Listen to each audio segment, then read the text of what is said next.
বাচ্চাটি খুবই বাজেভাবে জালে জড়িয়ে গিয়ে পুকুরের মধ্যিখানে পড়েছিল। অ্যানিম্যাল লাভারদের কাছে অনুরোধ, সম্পূর্ণ ভিডিওটি দেখবেন এবং ভালো লাগলে চ্যানেলটি সাবস্ক্রাইব করবেন এবং ফেসবুক থেকে যারা আছেন প্লিজ একটু শেয়ার করে দেবেন। আজকাল সর্বত্রই দেখা যায় পুকুরের ধারে মধ্যিখানে উপর দিয়ে মোটা জাল দিয়ে পুকুরকে ঘিরে দেওয়া হয়, যাতে ছোটোখাটো পাখিরাও একটি মাছও না খেতে পারে।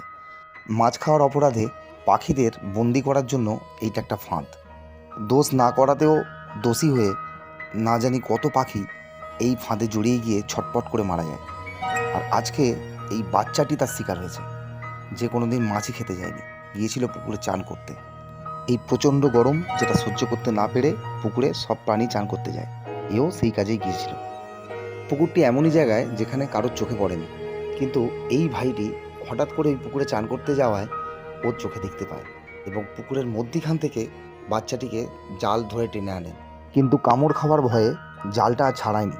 ও বাধ্য হয়ে আমাকে ফোন করে ডাকে এবং আমি ছুটে যাই। আপনাদের কাছে অনুরোধ, ভিডিওটি দেখার মাঝে পারলে ভিডিওটি একটু শেয়ার করে দেবেন।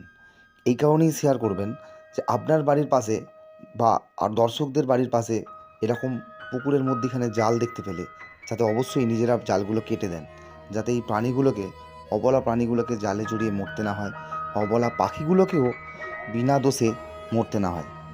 এবং এরা যে শুধু শুধু কামড়ায় না, এই যে ভাই একে জাল থেকে তুলেছিল কিন্তু কামড় খাবার ভয়ে জালটা ছাড়ায়নি, এই ভয়টাও আপনার এই ভিডিওটি শেয়ারের মাধ্যমে সবার কেটে যাবে। কারণ আমি নিজে হাতে এবং খালি হাতেই জালটাকে ওর মুখ থেকে কাটবো, সেটা দেখতেই পাবেন। বাচ্চাটির মুখে এমনইভাবে জালটা জড়িয়ে গিয়েছিল যে কোনোভাবেই ওর পক্ষে বা অন্য কোনো কুকুরের পক্ষেও খোলা ভাব সম্ভব ছিল না।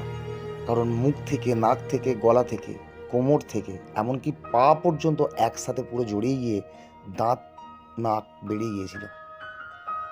ধন্যবাদ জানাবো ওই ভাইটিকে, যে আমাকে ডাকার আগে অন্তত জল থেকে একে তুলে এনেছিল, কারণ আর কিছুক্ষণ হলে হয়তো মারাই যেত।